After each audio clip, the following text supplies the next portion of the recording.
Alors, mes chers amis, j'aimerais aujourd'hui vous dire un scoop. Je sais que c'est un scoop qui, à l'époque, lorsque je l'avais dit la première fois, c'était un véritable scoop. Il y a quelques années en France, ce que je disais, les gens, lorsqu'ils entendaient ça, ils étaient quasiment choqués. Aujourd'hui, c'est déjà devenu une idée à laquelle on est un peu plus habitué. Mais beaucoup de personnes ne connaissent pas encore du tout ce scoop. Jusqu'au jour d'aujourd'hui, quand je donne des cours, je vois que c'est un point qui n'est pas connu. Alors écoutez bien, et je peux vous dire que ça va aider, et ça a déjà aidé des milliers de personnes. Il y a des milliers de personnes, j'ai reçu des tas et des tas de coups de fil de personnes qui m'ont remercié. Ce cours, il leur a vraiment sauvé la vie. Surtout au jour d'aujourd'hui, où il y a beaucoup de codes un peu partout, en France et ailleurs. La question est la suivante. J'habite dans un immeuble dans lequel il y a un code. Et il faut absolument taper le code d'entrée pour pouvoir entrer. Bien évidemment, moi en tant que juif, je n'ai pas le droit de composer le code. Il y a des problèmes d'utilisation de l'électricité et tout type de problèmes qui font que c'est complètement interdit. La question qui se pose, ai-je le droit de demander à un non-juif de composer le code pour moi? Si oui, comment? Et autre question, si un non-juif vient de lui-même ouvrir la porte, est-ce que j'ai le droit de rentrer ou pas? Alors pour bien comprendre ce cours, il faut tout d'abord avoir entendu le cours qu'on a fait la fois précédente, où on a bien expliqué toutes les introductions de cette halakha-là. Qu'est-ce qui est interdit? Est-ce que c'est interdit de donner un ordre à un non-juif? Est-ce qu'on a le droit si on lui dit par allusion? Et on a essayé d'expliquer un petit peu tout ça. Pour résumer juste les points qui vont être importants pour nous aujourd'hui, on avait dit qu'il y a une interdiction de profiter d'un travail qu'un non-juif a fait pour moi. Même si je lui ai rien demandé, et que de sa propre initiative, il a fait un travail le jour de Shabbat interdit pour moi, j'ai pas le droit d'en profiter. Et le deuxième point qu'on a dit, c'est que c'est interdit de demander à un non-juif de façon explicite de faire quelque chose interdit le Shabbat, même si je ne compte pas profiter de cette chose-là. On avait dit la semaine dernière, la fois précédente, on avait par contre donné un exemple, un cas dans lequel on peut autoriser. Le cas qu'on avait donné, c'est imaginer que dans ma chambre à coucher, il y ait une lumière qui soit allumée. Cette lumière me dérange, j'aimerais pouvoir dormir.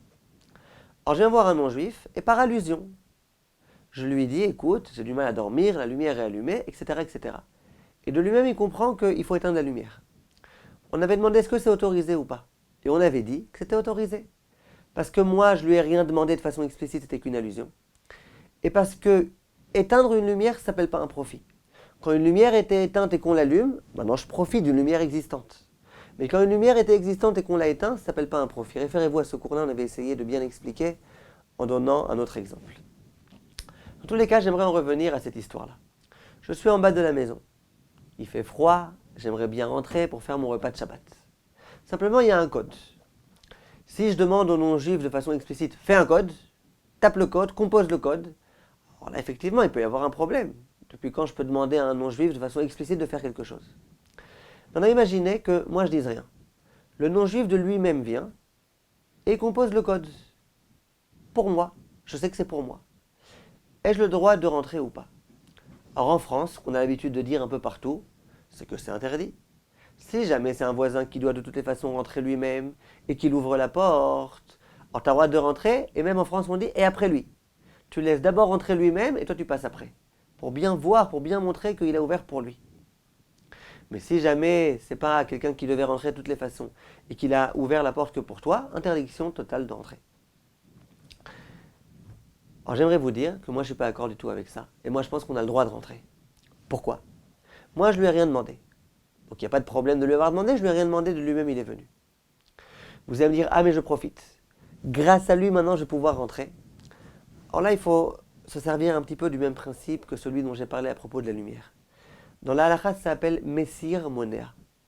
On retire quelque chose qui nous dérange. Je m'explique. Moi j'aimerais bien rentrer. Simplement il y a une porte qui m'empêche de passer. Moi, j'aurais bien aimé qu'il n'y ait pas de porte, j'aurais pu rentrer. Ce qui me dérange ici, c'est la porte.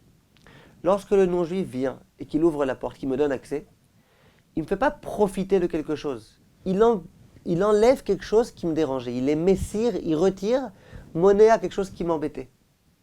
Est-ce qu'on peut dire je profite de la porte ouverte? Ça ne veut rien dire. Tu peux profiter d'une lumière qui s'est allumée, tu peux profiter d'un ventilateur qui est en train de souffler sur toi. Mais ça ne veut rien dire profiter de l'ouverture de la porte. Simplement, la porte, elle me dérangeait. Et lui m'a permis maintenant de passer. C'est pas parce que la porte est ouverte que moi je profite pleinement de quelque chose.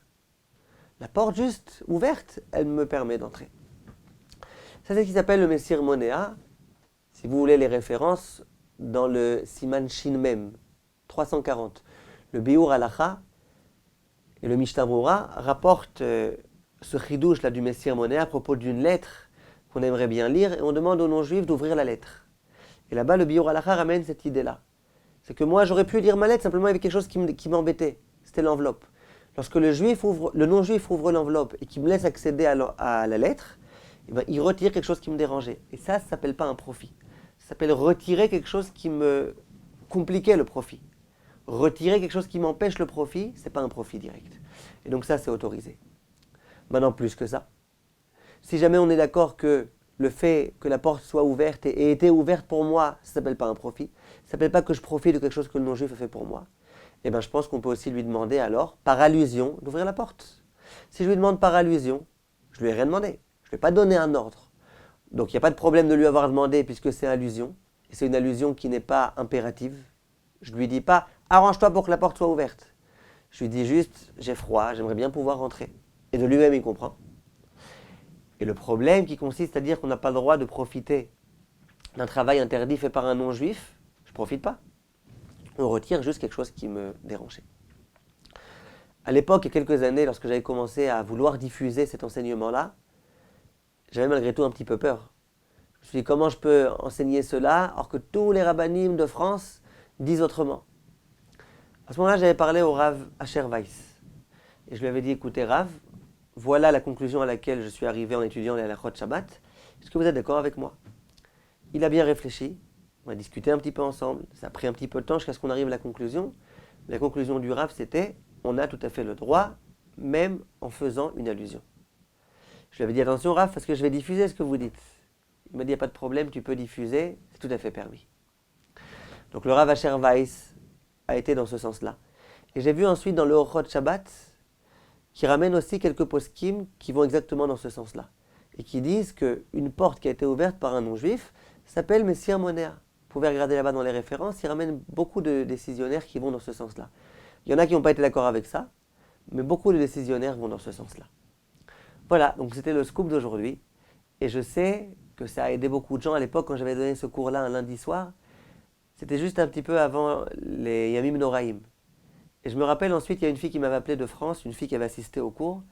Elle me dit, Rav, pendant Soukot, dans toutes les Soukot du 19e, du 20e, on entend parler de votre chidouche. Les gens, ils ont adoré ce chidouche, ils en parlent, etc. Ça a remué tous les gens. Enfin une autorisation, enfin on ne nous oblige pas à rester poireauter dehors pendant des heures entières. Kol tov, mes chers amis, et à bientôt.